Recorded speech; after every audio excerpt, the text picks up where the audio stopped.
girls and girls, Effie Junior here. Um,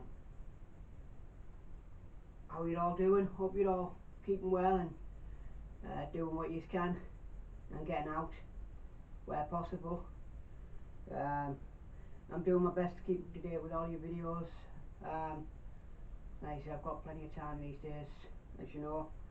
Sorry about keeping looking down, but I have to write down what I need to say. It's too much to remember offhand.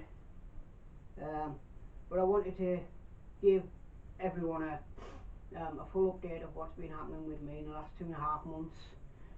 Quite a few of you already know the complications and the difficulties I've had. It's still a struggle to get round and let people know. So I thought I'd do a video and let you all know in one go. I apologise off the bat if this causes any distress or hurt or upset. It's not my intention, but I feel that you ought to know. I probably look like crap. To be honest, I feel like it. My energy levels are not very good. My breathing, oxygen, not very good. I'm lucky enough if I can walk 100 yards these days. But I've mustered enough energy to come and do this video for you guys. Sorry for the lighting. It's a bit yellowy. I'm in one of the spare rooms right now. So I'm going to lay it all out for you. I ask for your patience through this video. I'll try and be quick, but it may be a long video, I don't know. So I just ask for your patience and your understanding as I talk you through it all. Back in April, I went to the emergency department or A&E. I was coughing up blood, and it was pink frothy nature. So I immediately went for tests, and they found I had a collapsed lung. The left side lung collapsed, and they had a shadow on the lung. And through further tests and weeks in hospital, 6.5 weeks, they found that the shadow itself was it was a lung tumour, a tumour on my lung, and it was cancerous, guys. Non-small cell cells, tumours.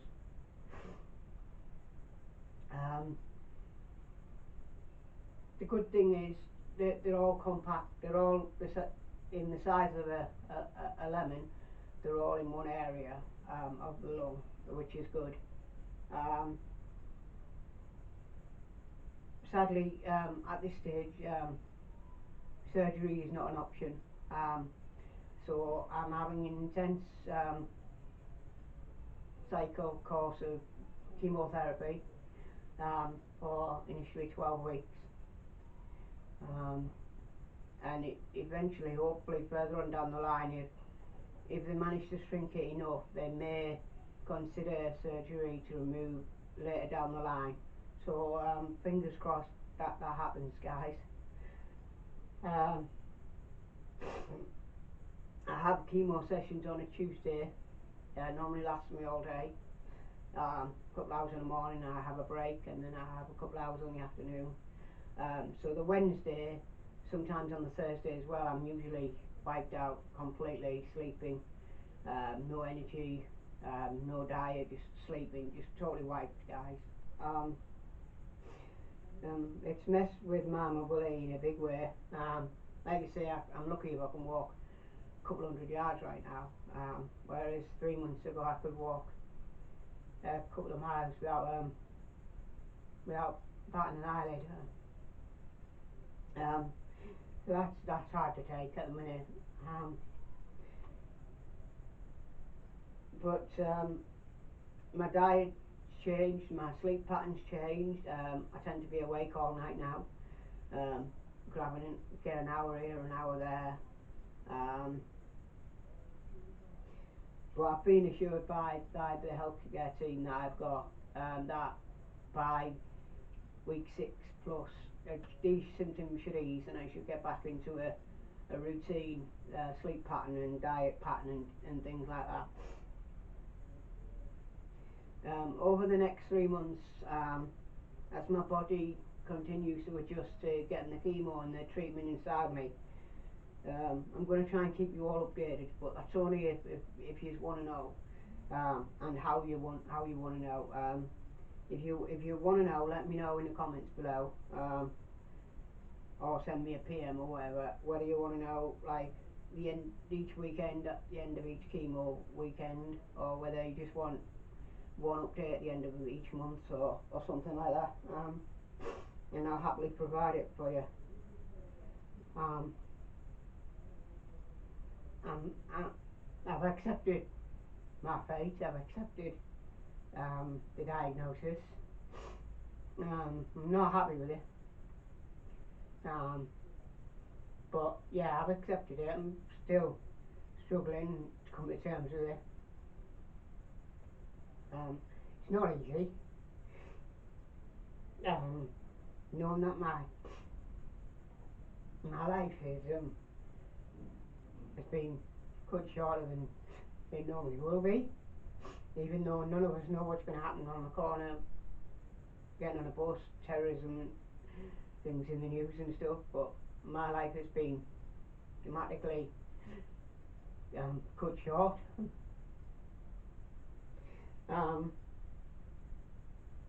So that's difficult. And I'll be honest, folks. This whole scenario scares the living daylights out of me.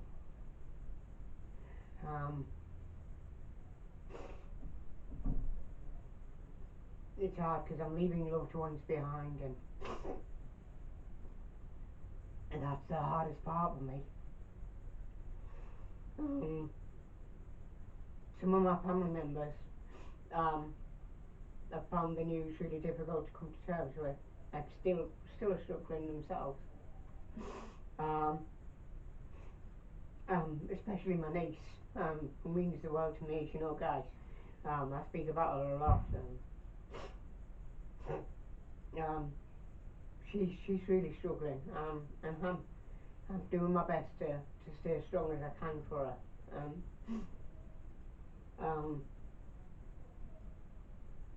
But it's hard for her knowing that she's got an uncle that's going to be taken away from her because of a disease, and there's nothing she can do about it, and that's hard for her, and she's really fighting this battle herself.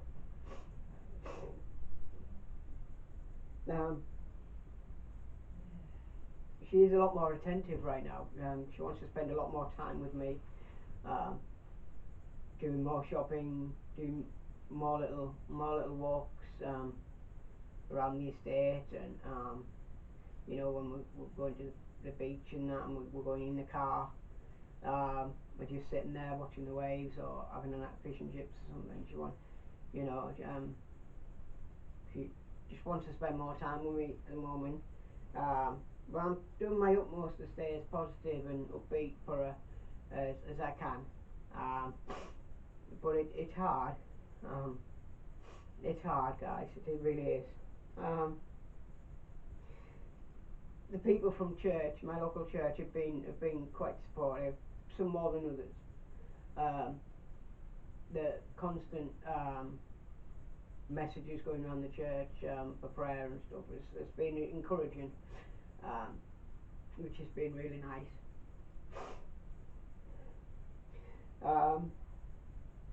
Away from that, I had a list of things that I had planned for the remainder of this year, leading into next year, which are still on the list. I still plan to do them, given that I've got the time and the energy, and I can get through this battle.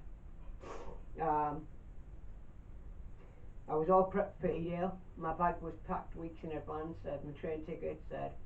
I had money because I wanted to, you know, check out people's kit that they were selling and stuff in case I needed anything.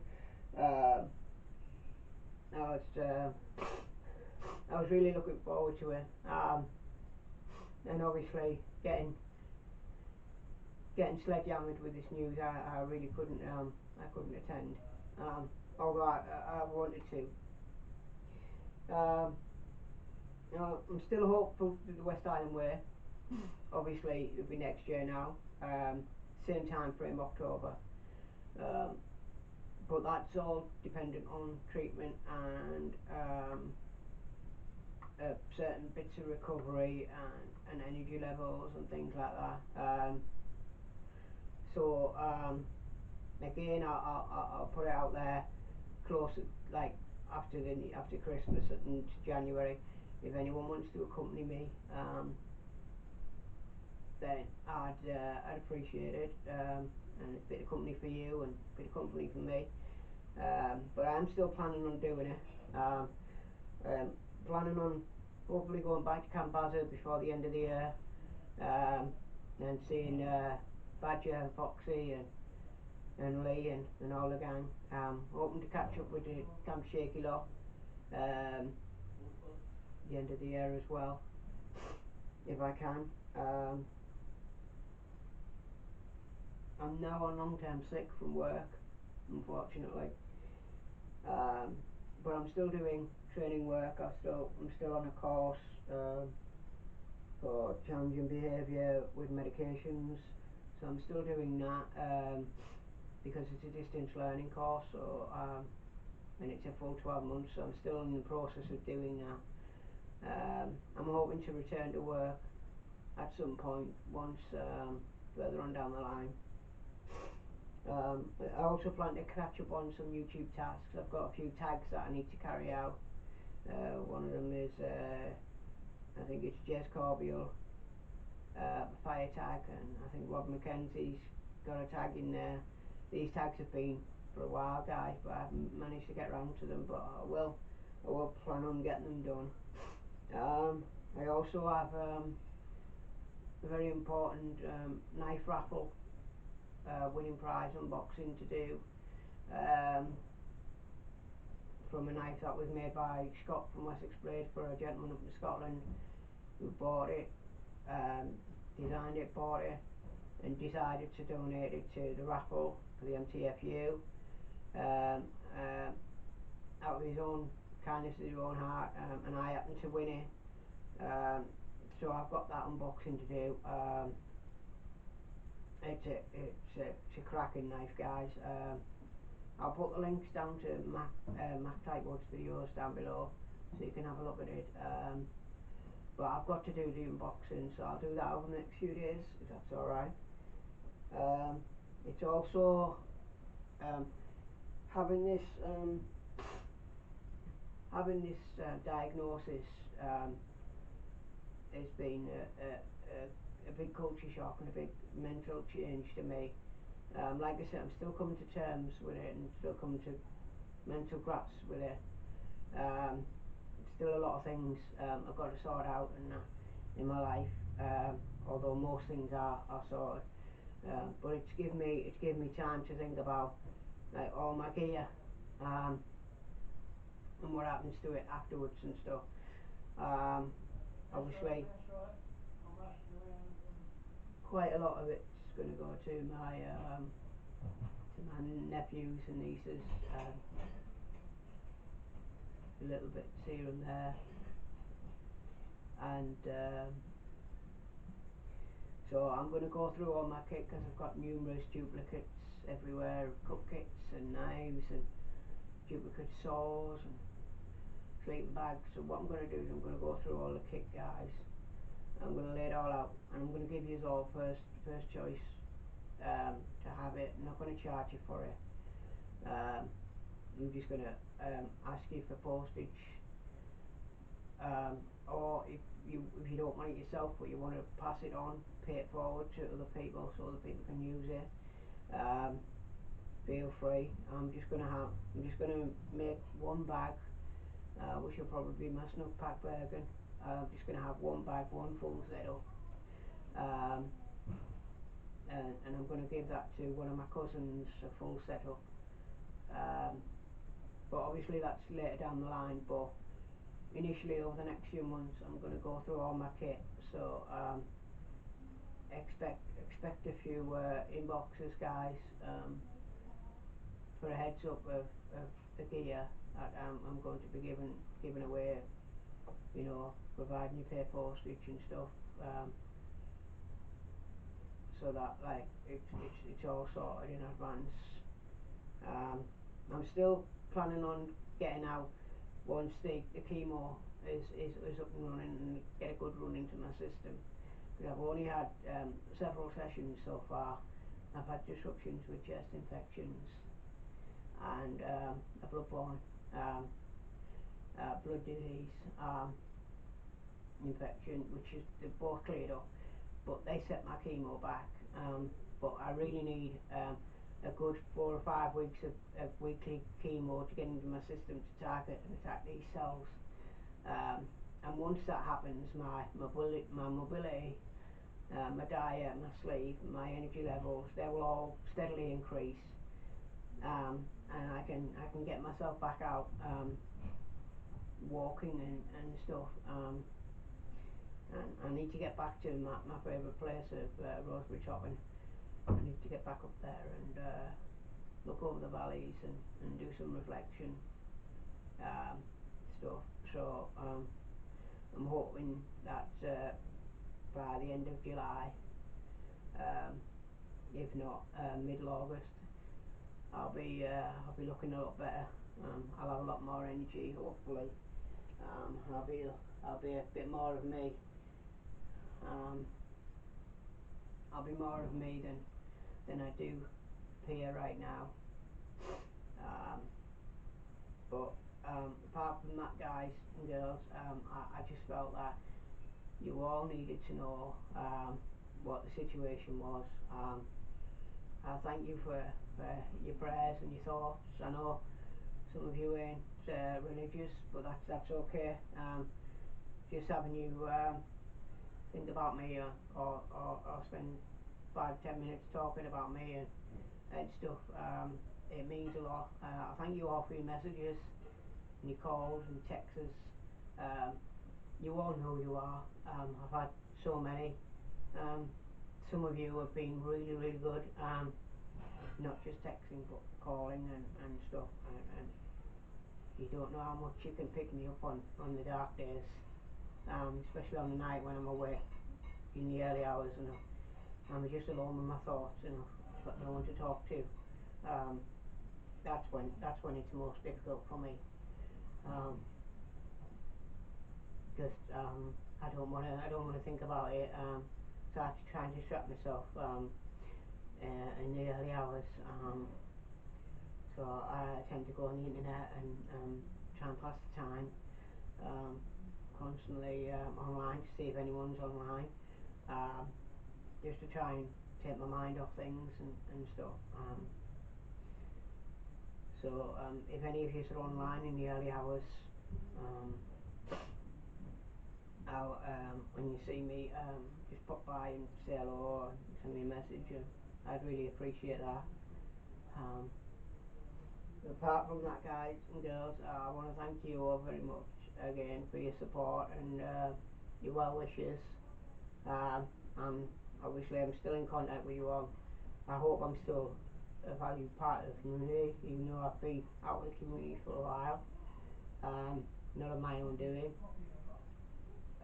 But thank you all very much for your kindness and your support and that, and I hope we can hope to get back into the community physically soon, and I get to see a lot of you guys in person later this year at some point, and share a beer and that. But obviously I don't know what the future holds, or what's around the corner, or whether it be tomorrow, or but if this um, if this is the last video I do, which I don't think there will be, I just want to say it's been a pleasure knowing you all. But like I said, won't be my last video. I've got an unboxing and a couple of tags to do. and I'll do that over the next few days into next week. So I expect a few video uploads next week, guys, and I'll try and, like I say, I'll try and give you updates when I can. Just let me know how you want. If you want to know, if you want updates on what's happening with me, or whether you don't want updates, I'll go with the majority. Leave me a message down below or inbox. Just let me know how you want it. If you want to know every weekend after each chemo session, week, or whether you want just a simple update at the end of each month, just let me know. And